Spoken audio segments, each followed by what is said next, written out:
So what I want to talk about, I've had the privilege. I was in the military for about 12 years. I was in the U.S. Marines. I got to do a lot of things with special operations groups and stuff in Washington, D.C.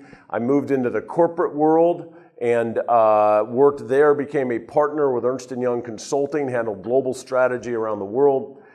Found a collaborative process at Ernst & Young that I felt called to, and started my own business to do it for businesses and for the kingdom. And about 4 years ago, really felt called to disband the business and focus only with churches and ministries around the world. So my mission is to facilitate and release the collective power of the body of Christ. And so I'm a facilitator. So I do a lot of things, and some of you have been in my sessions, that try to bring together different parts of the body of Christ and see what they might be able to do together. So one of the things that brought me to Europe was I'm working in France with 9 different denominations that are all working together to increase evangelical church planting in France. And so I design the interactions, I facilitate the things.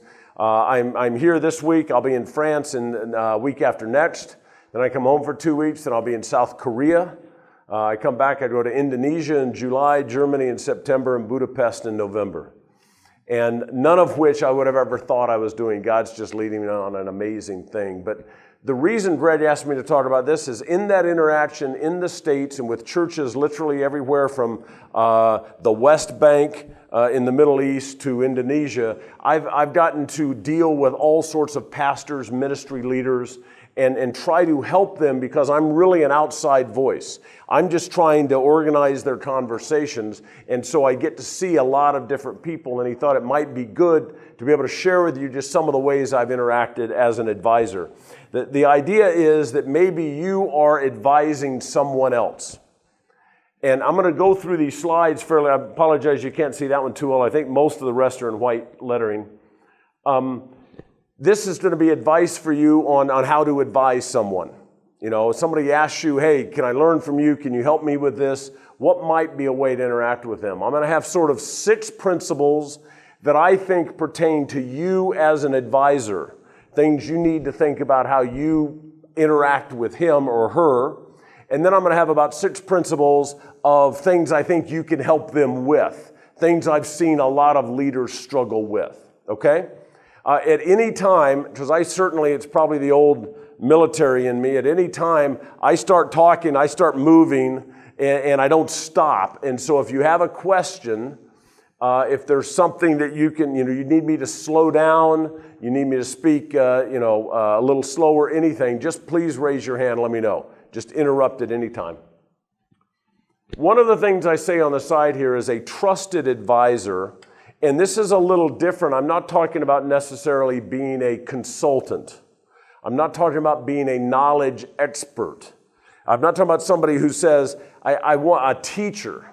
I'm here because I just want to learn how you do that. I'm here because I want you to evaluate my organization and tell me what to do.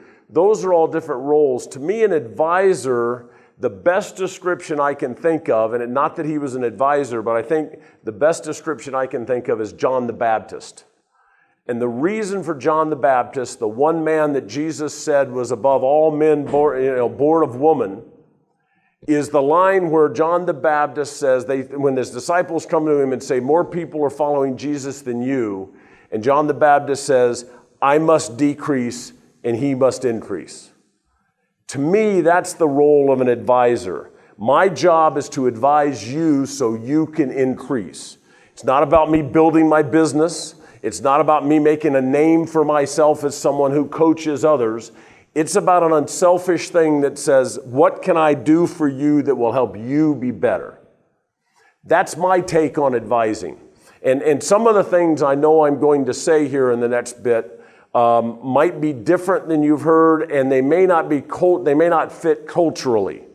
Because again, working around the world, I know that different leaders, different organizations certainly behave different ways. So some of these things may not quite fit, but it's just what I've learned to do and how I try to interact around the world in a lot of different cultures. Okay? So the first one is I really have to have sort of a servant attitude. My desire is really that I will decrease. I don't spend This is more than I ever spend on the stage if I'm with a client or somebody. My job is to help them have the conversations they need to have, do the things they need to do. What that allows me to do is observe everything that's going on. In the realm of work, for example, I'm of value to them in work because most people are so busy doing their work, they don't have time to think about how they work, right? You're busy, so if you have a sermon to prepare for Sunday, or you have a speech or a meeting to prepare for on Friday, you're busy thinking about all the content for the meeting. You're not thinking about how you're preparing that content. One of the privileges of an advisor is to see these things that people don't see, and to be able to let them know, let's look at what you're doing, why you're doing it, how you're doing it, not just what you produce. That's sort of my role as an advisor. So the first rule, and this may be, again, not necessarily cultural, but I believe you lead through brokenness, not strength. And this is clearly, to me, a Christian principle, not just a general leadership thing. I have a number of scriptures there, and I won't probably comment on them too much just for lack of time, but I tried to pull some examples out in some different things. About a year ago, just over a year ago, I was in Madrid, Spain, with some of my friends here, and we were going through a session, and I was not, I had a lot on my mind about my relationship with my wife. We've been married 39 years. We had 4 kids and 4 grandchildren now. We've been through a lot as a couple. Our oldest son was killed about 6 years ago in a motorcycle accident. Before that, he had struggled with drugs and alcohol, and we had a hard time as a family. Now the good thing, if there is a good thing in the death, and this is the hope we have as Christians, it brought our family closer together. It didn't tear us apart, and that's only by the grace of God. But it leaves some things where my wife and I, now becoming empty nesters, we have gotten a bit separate from one another. I run around the world, I'm doing things, she stays at home. Next thing you know, I'm in Spain with these guys, and my view of home and my relationship with my wife is really convicted. I know that morally I've started to look at porn some, and I've started to do some things. And I call my wife and I say, 1, I have to beg you to forgive me. And 2, I want to work on this with you, because if we're not intentional about loving one another over the years as just a couple, we're going to fall apart. And we don't have, I'm privileged, happy to say, blessed to say, I'm 60 years old and I'm more excited about the next 20 years than I have been the last 60. And I got to do a lot of great stuff my last 60 years. But I really feel like I'm in a zone where God has equipped me and given me opportunity and is leading me in a way. And the last thing I want to do is ruin that because of my own lack of discipline or my own selfishness or those kind of things. So it was really the interaction of some of these guys in this room and seeing their transparency that I had to call my wife and say, 1, forgive me. 2, I've got to work on this. I've got to really repent, and there's a lot of things I've been doing and working on. And 3, we need to be intentional about it. Now, the reason I say all that is if I've just opened that up pretty vulnerably to you, you probably would not have as hard a problem sharing something with me, right? A lot of times, if you're an advisor, it's like the mentor-mentee when you say those words, there's a sense that somehow if I'm the advisor and you're the one I'm advising, somehow I am better than you, and you may have something that you're afraid to ask about, because surely I don't suffer with those things, because that's why I'm an advisor, right? And so I think leading from brokenness says, you know what? We're all broken before Christ. We are all only successful because God has opened that venue for us, has allowed us to do those things. And so I believe that the way you can lead a leader, and I'll talk about this over and over, leaders, the higher you get in an organization, the more sort of isolated you get. And so the ability to the ability to lead through your brokenness, that it's not about me, I don't have all the answers, it's really, I have failed also, but let me help you with my experience. I think that's kind of the first sort of principle. Any questions on that? I also think, by the way, and I'll come back to questions, so I didn't give you much time. Any questions? Didn't think so. We'll move along. I also believe it is very contradictory to the way the world operates. You look at the gurus of the world, the people who have made it, the people that folks look up to, and very much in the eyes of the world, they often look like they have never made a mistake in their life. They're just amazing people. I want to be like them. If you look at the people God has used in the Bible, they are the opposite of that. They're prostitutes and adulterers and murderers and people who persecuted this. I mean, they are the people that have come to a point in their life where they have been broken and thus they're able to be used by God. And so I am reminded every day that I need to be leading from a realization that it is God that is allowing me to do this, not my own expertise in what I do. So that's kind of the foundation. That's the first thing as an advisor I try to remember. So leading through brokenness, that I am no better than you are, that we are all sinners, saved by grace. The second one that runs right along with this is the idea of transparency. You be transparent to gain transparency. This is what I was sort of demonstrating as I talked about my own struggles, and I've talked about, what I've done. If I'm transparent with you like that, chances are you're going to be more transparent with me. And here's sort of the takeaway on this. Transparency leads to intimacy. Intimacy leads to relationship, and relationship leads to advice that is received, is what I think. Okay? So if I'm transparent with you, you think you know me, I'm not hiding something, I'm not putting on a persona, there's a chance that we can have a more intimate conversation. I'm sharing with you personal things, you're going to share with me personal things. Now it's not just personal, it's in the context of what we're trying to do. I mean, it's not, again, like, I think you understand the balance here of that, but it's like I've just told you some of my struggles, and I don't have a perfect marriage, and I can tell you about the times I've failed in business, and the big deals I thought I was going to do that just fell apart. The egotistical things I've done in asking for more than I should have and had things then go sideways. The selfishness that I've showed in a team that then got the deal done but then fell apart because it was really, I was using the team, not leading the team. If I can share some things like that are correct to be shared, chances are you will share some things with me and there will be an intimacy. You will allow me into your world enough to say, I was working with a pastor one time and I said, do you want to do this kind of session where everybody does decision making? And the pastor said, we really need that in our church, but I'm not ready to go there because they have this view of me and this would not be the view they have of me. And so I'm not going to do it. And I said, wow. I said, that's going to be hard. Because you're literally every day having to show up performing to a standard that you yourself know you can't meet. This may not be the thing for you to do, but you need to figure out, my advice to you, sir, is you need to figure out within your congregation how you can let them know who you are. And what it was is he was an old-time pastor and he'd been running the church for a long time, but he didn't have a big vision. And he was afraid to share with the church that he didn't have a vision. Well, that's okay, except for you have a lot of people who think you do. And so, again, he wouldn't have said that to me if we hadn't been able to be a little transparent with one another. So we had enough intimacy that then there was a relationship.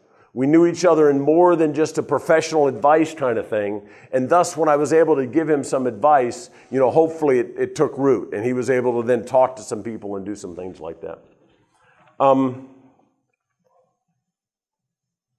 1 John 1:7 says, but if we walk in the light as he is in the light, we have fellowship with one another. It's the idea of bringing light to the conversation, of being able to talk about things that maybe this person doesn't have anybody else to talk about or talk with about. This idea of building trust, gaining trust, it doesn't necessarily have to be over a long time. But it has to be, you know what you're talking about. If you're being asked to be an advisor, chances are that person believes you have expertise they can use. Like I don't get asked much for any advice in theology, right? Because I'm not a theologian. You know, I'm an operator. I work with organizations. My strength is in the organizational side of things, even in ministries, not the theological side of things. So if you're a pastor or a theologian, you may be, it's sort of expected you have an expertise in that. That's why I'd like you to advise me. These things then hopefully help set the stage that expertise to be played out even better. One of the things I've seen that's interesting, like if you're a pastor, just from the idea of this transparency idea, if you're a pastor and your congregation, this is at least in the States what I see, if you're in the U.S., if your congregation's 50 years and older, and you stand up in front of them and say, you know what, I struggle with these things, that congregation is going to say, then why are you our pastor? If you stand up in front of a congregation that's 30s and 20s, and you say, I don't struggle with these things, they're going to say you're a liar. And it's really a cultural difference that's happening. You know, a younger generation that is willing to put their stuff out there and feel you are too, and therefore connect, whereas an older generation, you know, that's like my age, we're not used to doing that. We're used to putting up the strong, you know, the good face no matter what's going on inside. And so I think as an advisor to me, I try to lead with transparency that maybe isn't the norm for someone of my age. I was blessed at this conference that a guy I'd shared with about our son's death and some other things I'd struggled with and stuff I was going on, he came up to me today and said, and it was just like a short conversation as we were dealing with business issues. He came up to me and said, you know, I just need to thank you for your transparency. Because of that, now I'm able to see a counselor. I didn't even know he had a problem, you know, that he needed that kind of help. But he saw that in me, and that was just the biggest compliment he could have paid to me. You know, that I made, so the transparency, to me, I lead with that, just like I try to lead from brokenness. Again, I think it's a very biblical and thus different framework than the world would see from an advisor. The thing I liked about that, the idea of modeling does a couple of things. Our brain is actually a modeling machine. You know, if there's an example, sort of an analogy that the brain is like a computer, that there's this sort of hard drive and then this RAM that happens, it's not really a good analogy. The brain is actually a patterning machine. So from the basic level of us on a fight or flight reflex, what happens is every time you're introduced to new information, your brain quickly tries to say, is that good information or bad? Is that something I should move toward or move away from? And your brain literally puts that in your mind so you begin to think of things that way. Okay, so if I go to New York City and I get in a taxi cab and I have a horrible experience, okay, suddenly I don't like taxi cabs anymore. All right, and I don't like big cities because big cities are where taxis live. All right, matter of fact, I'm not fond of the color yellow, or if I was in London, the color black. You know, because that's what taxis look like. What happens? Your brain tries to put all that information together. And so you have a model in your mind. If you see someone dressed a certain way, your brain judges them based on that. If you were hurt by somebody who looked a certain way and you see someone who looks like that, your brain says that's a bad thing. If you see something and it reminds you of, you know, it looks like something that was great to you, your brain says that's a good thing, whether or not it is. So what happens is your brain is always creating models. And the idea when you're advising somebody is to allow them to create models, to allow them to say, just what my friend back here said, let me not tell you what I think you should do. Let me give you a model. Let me give you an example of how this has been done. Now that does two different things. One, it's not me lecturing you. It's me saying, look at this model. And because I'm saying, look at this model, we now have a third-party conversation. You and I are now talking about this. It's not you challenging me and me coming back at you. You know, that wouldn't work for me. Yes, it would. I've seen it done. No, it won't. It'll never work here. You don't understand. You're American. Well, sure I do, because I know somebody from Croatia. You know, I mean, it's just back and forth versus here's the model, and we can work on that. So evoking a modeling language, I think, is a real tool you can use. And here's what I mean by models. Here's one example. When I started facilitating, I realized in an organization there are, I think, 3 key elements. The first one is relational. Any organization on the planet has a relational element. If you're a mom and pop business, or, and the dad is the CEO and the mom keeps the books and the son is the salesperson, you run that whole organization off a relational element. You start to get a bigger organization, and there's an operational element that kicks in. We now have to have processes. We now have to have procedures. We now have to have policies. We run things a certain way. Every organization on the planet, governmental, social, business, whatever, has these 2 elements in it, right? The large ones. They have a relational element and an operational element. Only the body of Christ has a 3rd element, which is spiritual. Now, those 3 elements then, if you're in ministry, those 3 elements are now active in your ministry. And a lot of times what I see in leaders is it's hard for them to separate those elements. So, you're thinking it's a very spiritual issue for us to do something that's very operational. Have people exit out the left side of the building instead of the right side of the building. Well, we need to pray about that. And, is there anything in the Bible about going out to the left or going to, you can get caught up in it because you're mixing these things. I believe that in this model, the blend between relational and spiritual is prayer. The blend between spiritual and operational is discernment. And the blend between operational and relational is gifting. So, there are a lot of things I could do. I need to be praying about which ones I should do. There are a lot of people that can do things. I need to have the best ones doing what they're gifted to do. There are a lot of people in my organization. I need to be praying for us and how we work together. Okay? So when I've worked with ministries, I found that this simple model allows me to now have a conversation with them if I'm advising them to say, the issue you're dealing with, which element do you think it's in?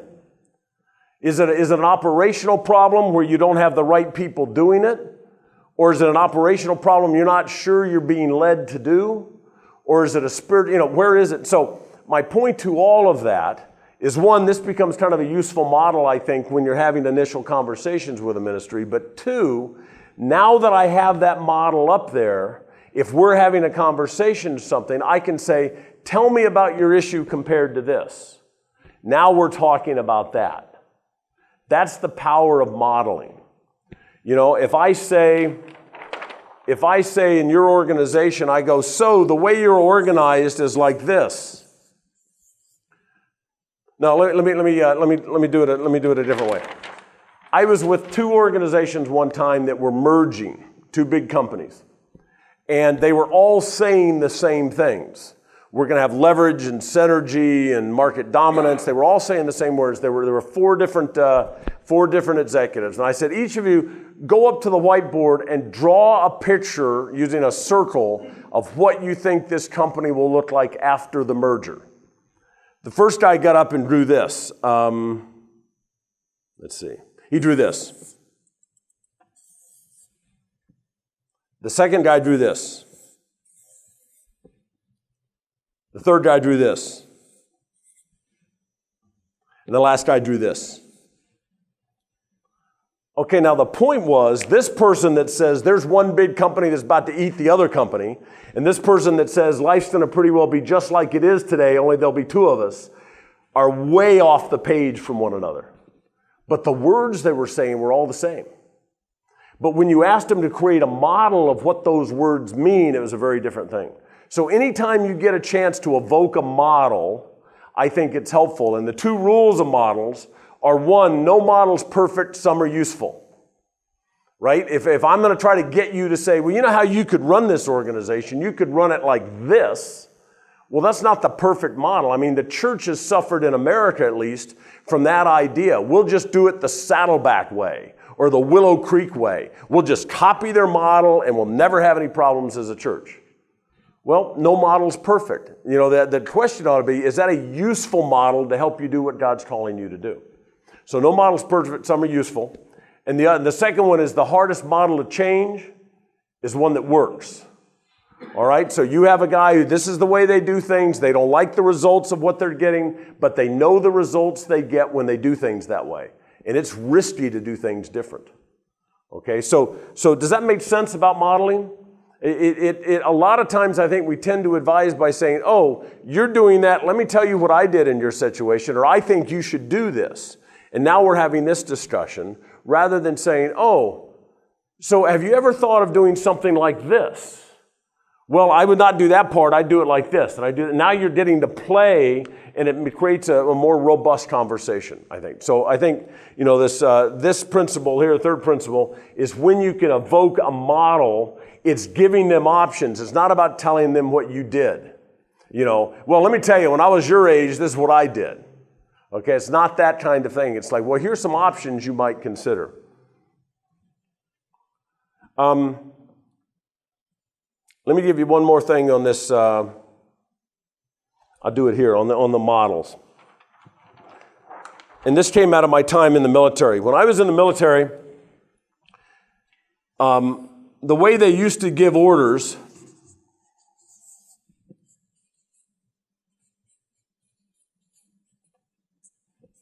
is they would say, here you are, and here's what you have with you. Here are your boundaries. Here's the objective. I want you to take that objective by noon, and here's how I want you to do it. I want you to move some of your people here. I want you to move some of your people here. And then at 11:15, I want them to go into two groups. And at 11:45, I want them to attack, and I want everybody to meet there at noon. It was very controlling. What the military shifted to, and I'll get a new page so I can keep it up high so you can see. What they shifted to was that a leader would say, here are your boundaries. Here's your objective. I want you there by noon. Here's what you have to do it with. You go figure it out. I've set the boundaries. I've set the goal. I've given them the resources. How they do it is completely up to them. A lot of times for a leader, that manager shift on looking at how things are done to that leader shift of setting where things are done and why is sometimes a very hard shift to make. What I think as an advisor is I'm often trying to help this guy understand, or this man or woman, what are your boundaries, what are you trying to do, and what do you have to do it? And let them figure it out. I'm not there to tell them how to do it. I'm there to create opportunities for them to decide how they want to do it themselves. That's kind of the idea for me behind modeling. This one that's just kind of hopefully a short one. How am I doing on time? What have I got? You have to keep me honest here. Only got 42 more principles, so I need to. Okay. Thank you. Jane Goodall. She was the one who did all the work with chimpanzees, if you know anything about that. I mean, she studied them, and she had breakthrough observations on chimpanzees. They were so breakthrough when they came back, all the zoologists and all the people who had studied chimpanzee life for years said that can't be right. That's not what our studies say. That's not what our books say. It's not what our learning says. And she was able to say, I don't know anything about that because I've never been trained in chimpanology. All I know is I went to watch them, and as I observed them, this is what they actually do. Her mind had not been cluttered with the models of what people said they should do or they think they do. She was free to observe actually what's really happening. Okay? And therefore, it was breakthrough research in that area. As an advisor, you have this same ability. In fact, sometimes the more expertise you have in an area, the less good advisor you are. Because you start to tell them more and more what you know works instead of observing what that person's going through. Sometimes the best advisor can be somebody that doesn't know the technical details of what you're doing. So so for example, having not been a trained pastor, having not been to seminary, having not grown up in the church world, I walk into a pastor's office with completely open eyes. And he says, well, we're doing this like this and everybody loves that and this is really going great. And you look around and you go, that's not happening at all. I mean, I just saw those people where you said there was, it was going great and growing in life, and it's not. And he thinks it is because he's seen it so much. You're on the outside and you see what's real. And that can be of huge value as an advisor to that person, because, the definition of a blind spot is I don't see it. It's like having a piece of salad stuck in your tooth. You really want to have a friend that'll say, you got a little something there in the, and you think about that little bit of interaction between two people. How intimate do you have to be to tell this poor person they have a whole chunk of lettuce in their mouth? There's some level of you've got to love them enough to tell them, but yet it's going to be kind of awkward because they're going to immediately go, oh God, I'm sorry. But somebody's got to tell them, or they're going to walk around with that all the time, and because they don't see it. You have the ability to see those things. You know what? You think all of your people understand why you're doing this. They really don't. I asked 10 of them, and none of them really agree with what you're saying. But every time you ask them, they go, oh, yeah, we get it. We're great. So really good for you to be able to see things. Look for the patterns that happen. A lot of times people don't see patterns in their own behaviors. When somebody's working on an addiction or on something that a spiritual discipline, or like I'm trying to improve in an area of my life, one of the things is to figure out what are the triggers that cause that. What are the patterns I'm repeating that keep taking me there, right? Well, without help, it's very hard for me to see those patterns because they're patterns. I'm just used to doing it. And somebody from the outside goes, well, why are you doing that? How come you're, if you're upset, then why do you go into your office all by yourself and close the door? That's probably not a healthy thing to do if you're struggling with something on the internet. And it's like, well, I just always go to my office because that's what I do. Well, maybe you need to think about that, because you don't see it. You just know that's what you always do. And somebody from the outside can say, so anyway, that's the whole idea with that. And I think we sometimes as an advisor believe we have to know all of this area in order to advise somebody.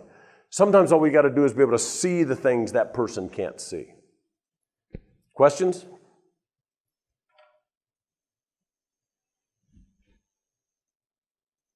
This is where I was going to share this idea of mission type orders. I believe that an advisor is more like a Sherpa than anything else, right? A Sherpa is somebody that on a mountain climbing expedition, they've been there before, they know what you're going to face, they're going to carry all your stuff, they're there to serve you, they're not going to get, how many Sherpas have you heard of that have reached the top of Everest? It's not the Sherpas who get the glory, it's the person who makes it up there that the Sherpas helped. But the Sherpa's probably been up there 10 times. It's like, yeah, I know, big thing for you. I got to go back again on Monday. They know it, but their job isn't to stand up and go, hey, I've been up here 42 times. Look at me. How come I'm not on the cover of the magazine? Their job is to help you get up there. To be able to say, you know what? I've been there. Don't step there. Step here on your way up. And don't carry all of this stuff on your back. I will carry some of it for you. I think there's sort of advising is a way to do that. It's kind of back to the John the Baptist thing. It's the idea of helping them achieve what they want to achieve. Creating the space that says, okay, Mr. Ministry Leader, I understand that you have a vision of being a global ministry and that you want to do that in the next 2 years. I also understand that in your resources you have a shop of 4 people and you've never operated outside of the UK. Do you think it's but God's calling me to that? Well, God may be calling you to that, but let's just play this out. You want to be here in 2 years, you only have this much stuff and you've never been here, so your boundaries are within your country and you're going to grow all that out. Show me how you plan on doing that. Well, I thought I'd go here, and then I thought I'd do this, and I think this will work. Well, whether it will work or not, the idea is now you're allowing them the space to think through those things. I had the privilege a number of years ago of working with the president of Campus Crusade, the president of YWAM, the president of Wycliffe, and 4 of the 5 leaders of the underground church in China. And the vision was, how can China send 1 million missionaries outside the U.S. by 2050? So you have the largest missionary sending organization to the world, Crusade and YWAM, and you have a resource-rich country like China. How can they learn from one another to help bring new missionaries into the world? Well, the whole idea there was learning from, this is creating space. You could go here first. You could start there first. You could do these things. You need to be able to engage the congregation. You have to realize, so it creates space for them to think about ideas. And I think an advisor creates space more than tells them this is how you go do something. Question? I think I maybe have one more. I think this may be the last one on you, and the next about advice you can give. Allow the person you're advising to fail, celebrate them when they succeed. I mean, the takeaway here is there's a temptation in an advisor to say, my reputation, and this is where you get in when I had that kind of first slide as a professional consultant or coach or something. I don't want to be able to talk about not all my guys made it. I want to be able to talk about everybody who's ever come to me, boy, they are successful. Because that's about me building my practice. I think the truth is for most of us, unless we're in some real professional, we want to do it like that, what we want to do is allow that person to fail, not to crater, not to just fall, you stop them if they're running off a cliff. But I don't know about you, but I'm afraid the best way I learn, the greatest lessons I've learned have been in my failure, not in my success. And sometimes we can step in and save them from doing something, and thus they miss the lesson God was going to teach them. If you have kids, it's that way. I mean, you're sitting there going, don't do that. I've done that. Don't do that. I'm telling you, it's not going to work out well. And then they go and do it, and you're like, see, I told you. Or you're thinking to yourself, I know where this is headed, but I need to let them experience it. Rather than throwing myself in front of them and saying, you can't do that, because I know it's going to end badly. Well, it ended badly for you. It might not for me. I mean, sometimes you have to let people experience that. I think you have to let them fail sometimes, which, again, in a safe way, not like completely blow apart their ministry or something. If somebody's heading off, toward moral failure, you don't say, well, God's going to really teach a good lesson from that. You don't want to do that. But I mean, there are some things that, they're going to work with that it's like, well, you give it a try, see how it goes. The other thing is celebrate them. I've worked with special operations commanders, general officers, boards of CEOs of Fortune 100 companies, global ministry leaders. The most isolated leader I have ever met is a pastor. There's a dynamic between a pastor and his staff and a pastor in the congregation that Satan uses just to isolate them like nobody I've seen. They don't have anybody to really be transparent with often. They don't have anybody that supports them. And rarely do they have somebody who celebrates them, even just in their daily effort. Ephesians talk to us about, I think it's in Ephesians where it talks about, whatever's edifying and building up one another and lifting up one another. Don't underestimate that as an advisor. If somebody fails, you've got to be the one that says, you didn't die, you just failed. You do it again. Get up again. I mean, Peter failed. A lot of, the disciples all failed at the end of it. They all kind of ran away. And then, people do that, but you can be there to celebrate them. I also think this idea of celebrating them while the sweat is on the brow. Meaning, I worked for a battalion commander one time, and as a battalion commander, he could award these medals anytime he wanted. And we did this really hard exercise. And when we finished, I said, you ought to ask the company commanders who their best Marine was in that exercise. Bring them up right in front of everybody now while we're still sweaty and muddy and tired and say, you did a great job, and pin a medal on his chest in front of everybody. And he was like, well, I know I could, but I think we really need to have some written evaluations and bring things in, and we'll evaluate who's the best, and we'll have a committee look at it. By the time they awarded the medals, all of the guys they awarded them to had left the battalion. It was like 2 months later. That's not a celebration. That's not an award. It's an afterthought. And I think as an advisor, you can celebrate somebody right in the midst of their struggle, and it can be really, really useful for them. Okay, so now those are things I think as an advisor I try to do. I try to be transparent. I try to lead from brokenness. I try to use models. I try to encourage them, but give them the space to make their own opportunities. Now, if I'm doing all that, what are some things I've seen that a lot of leaders need help with? The first one is developing plans. Especially in ministry or especially in church, I remember I was doing a strategy session for a church, one of the first ones I was working with, and two of the people got up and said, this is good, but we don't need to plan more. We don't need to do strategy. We just need to pray more. They were wasting our time planning. Well, I understand that thought. I understand that God is the one who does these things. I also understand there's a lot in the Bible about developing plans. And it's that balance, because you're going to see the very next slide, when we get to it, is 1, help them create plans, 2, make them realize God's going to change those plans. Okay? And both of those are important. I see people, they don't know how to do planning, so they don't.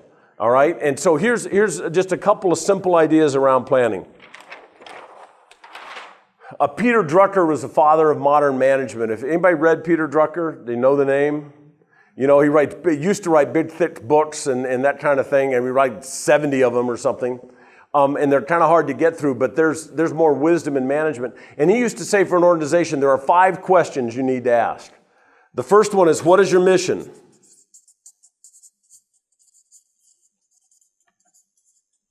The second one is, who is your customer?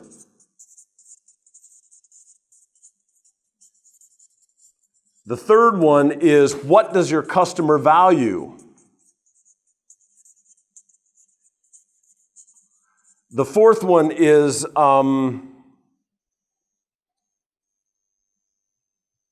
think it's, what is your plan? Let me see if I have that right. That may be the fifth one. What's that?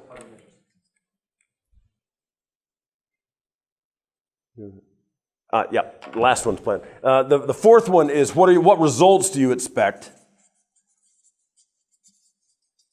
And then the last one is, what is your plan? Now, I know a lot of ministries, I know a lot of churches that cannot, they have a mission, and the mission is usually something like, get people to know Jesus better. Okay, it's pretty hard to, that's a great, at one level, that's a great mission. We all want to do that. We all want to live for God. We all want to glorify God. But then I say, well, if that's your mission, who's your customer? Now, I know customer is a business term, but you could say, who is it you feel called to serve? And a lot of organizations, ministries, have a hard time answering that. There are very few that say, I'm called to serve, the poor. Take Mother Teresa. They're called to serve the poorest of the poor in India. Very specific on who her customer was. What does her customer value? Her customer valued love and care that she couldn't get anywhere else. All right, so she had that down. A lot of churches or a lot of ministries, the problem is there's so much that can be done that, especially in the U.S., if you're a church, you're so programmatical, you just keep doing programs. We have a program that reaches these people. We have a program that reaches these people. We have a thing that does this, because we don't want anybody to be left behind. So you end up doing so much, you can't tell me what it is you were really called to do. And thus your resources get spread. The leader often gets burned out, and you don't know what impact you're really having. So in my mind, this is a simple model to be able to say, if I want to help you plan, let's start here. Can you tell me what this is? If I asked a church, what is your, we've sometimes, I'll have it, and this is, how many of you are pastors or with churches versus other ministries? And are the rest of you in other ministries or both? So I'm just trying to make sure I get my examples where they make the most sense. But in a church, but I can do this in any organization, I'll ask a church or a staff or something, I'll say, okay, so here's the lost person, and here's your church process. Tell me how you take a lost person to being a fully devoted follower of Christ who is making new disciples. Just walk me through your process for doing that. How does it flow? You know, what is your intentionality in the things you do as a ministry to take this lost person through? And I get deer in the headlight looks.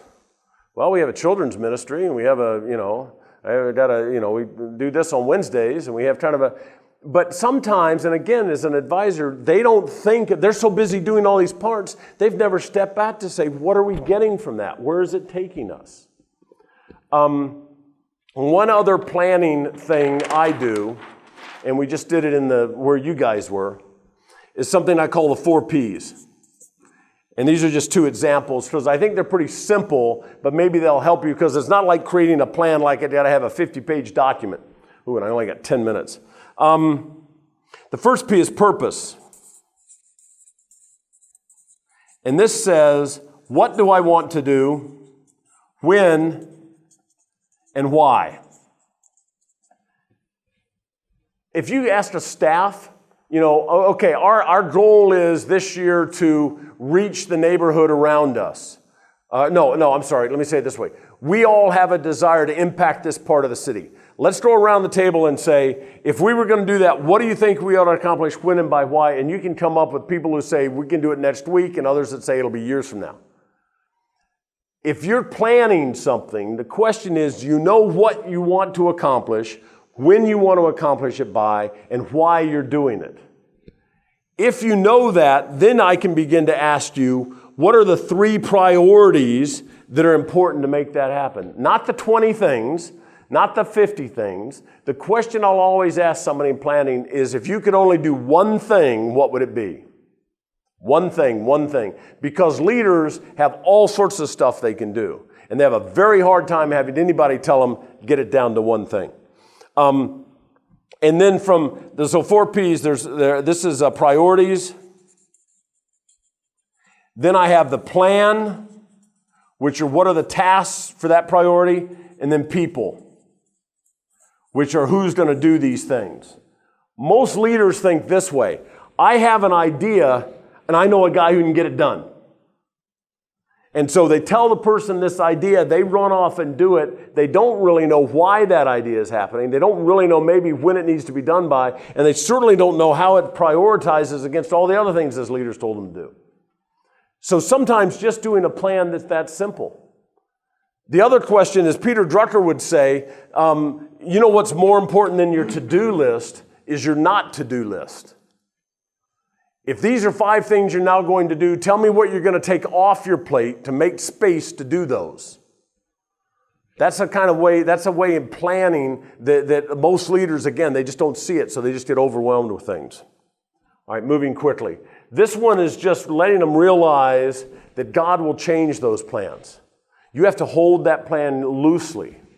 When I started my first company, after leaving Ernst & Young, I developed a business plan.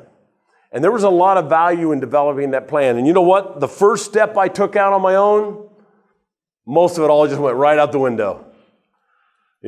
So should I have not done the plan? The plan gave me a model from which to move forward. But when God starts to lead you somewhere, you have to be able to say, God, is this you leading me, or do I stick to my plan? And I believe one of the hardest challenges for any Christian leader is discerning when God's opening a door and when He's closing a door. I have a son right now that I'm really proud of. He just graduated from high school from college in America, plays American football, and he's trying out for the NFL. He went to the Ravens professional team, and they said, you're really good, but we don't have a spot. The Browns said, you're really good, but we don't have a spot. They all said, stay in shape, things happen, we could take you. He's in a season now of, I love football, I can play football, I feel called to play football, but there's no opportunity for me to play. God, are you teaching me to persist in this because you're going to open it? Or are you teaching me, you enjoyed it and that time's over. You got to try out with professional teams. Enjoy that and move on. I have greater things for you. I don't know where he is in that. And I think as a leader, we have those things all the time. God, this ministry is starting to suffer some. Is that you telling me to persevere to make it even stronger? Or is that you telling me it's time to move on and do something else? That is a very hard, prayerful decision, and that's where an advisor can really help you, I think, because you have a plan, and it doesn't mean it's God's plan. And sometimes it doesn't mean it does, or it is. And so it's that discernment between that, I think, really helps. Wow. And guys will fall in one of two camps. Either they'll have no plan, and God's just going to lead me, and they're looking for one burning bush after another, or they have a plan, and if God showed up and said, if Jesus showed up and said, I want you to do this, they go, I know you do, but I got this plan. So it's that advising that's the two between them. It's that old joke that if you want to make God laugh, tell him your plans. It's that kind of thing. I kind of talked about priorities. The thing is, most leaders, everything's a priority, especially if you're a leader who has unfortunately built your organization where everything runs to you. If you don't know how to decentralize, if you don't know how to trust people below you, suddenly you were making every decision from, everything. Everything's got to come to you, and thus everything's a priority because you got people that are waiting to move for you to say something. And I think, one, if that's the thing, then you can advise them to change it. But two, sometimes they can't tell what's a priority and what's not a priority. They don't know how, a triage unit in medicine, like an emergency room, people come in, they say, this he's going to die, we can't help him. This person, their arm's broken, they're in pain, but they'll be fine. This person, we got to do surgery right now. They make a decision, a life and death decision of prioritization. Most people don't think about that way. They just handle what happens. Their priority is the last thing, the most important thing that happens right in front of them. Therefore, the important and the urgent get blurred, and as a leader, they can't stay focused where they are. An advisor can say, wow, I see all this, but if you could only do one thing, what would it be? Well, I have to do one thing. When you ask that question, it makes them, now they'll end up doing more than one, but it makes them think about what's the most important thing, what's the priority. Just quickly on this, because I want to get to one last one here before I finish up. An effective leader, a lot of times leaders don't understand managing time. I mean, they know they don't have enough time, but a good leader will know where their time goes. They'll focus their time on outward contribution, right? If you're a pastor, one of the questions is how much time do you spend inside your church and how much time do you spend out in your community? A good leader will spend their time out in the community. These are things you can see as an advisor. He'll spend time on things that build on strengths. And by the way, I don't know how I can do it. I'll give you I'll put my email up here. If you want to email me, I'll send you a copy of this if you'd like it. So I'll stick this up here in a minute. But time is something that people spend, but sometimes they don't understand where it all goes. And you as an advisor can say, you were talking to that person for 45 minutes. Most people would have taken 10. And that kind of leads to the next, and the last thing I'll cover today, is how does that person work best? A lot of people, there are a lot of tools out there, strength finders, DISC, all these things that tell you who you are. This is something that I saw is actually a Peter Drucker thing again, that I thought were some really simple questions. Do you see yourself as an advisor or a decision maker? All right, I used to be a decision maker. I'm now much more comfortable as an advisor. Excuse me. Do you see yourself as a minnow in a large organization, or do you want to be a big fish in a small organization? Do you thrive, do you do well in stress or in structure? I did a thing one time with a startup company, thanks, Teo, been battling the throat thing, with a startup company, and my daughter came and did the session with me. And when she finished the session, thank you, she said, I could never work here. They don't have any policies, they don't have any plans, people are running all over the place. I mean, I thought it was a high energetic entrepreneurial thing. She's too structured for that. She would not function well. She functions better in a structured organization. You put me in a structured organization, I'm going to be bored in like the first week. And so the thing is, most people don't know, do they function better as an advisor or leader, a minnow, a big fish, stress or structure, as a leader or a subordinate? Do you want to be part of the team or you want to be the head of a team? And finally, do you like to work with people or are you a loner? So back to my example of prioritization of time, if this person says, I had to spend 45 minutes with them. Well, tell me, you like working with people. Can you arrange your schedule where it plays where you go to more of your strengths? You know, again, sometimes in ministry or as a chief leader or CEO, you're expected to do everything. And I think as an advisor, you can say, you know what? I take myself for example. When I was running my company, the first person I hired was somebody to keep my books. Because I knew I didn't want to keep my own books. I'm a very creative guy. I'd probably be in jail if I kept my own books. You know, because it's like numbers. Oh, they're close. They almost add up. We're fine. Let's keep moving.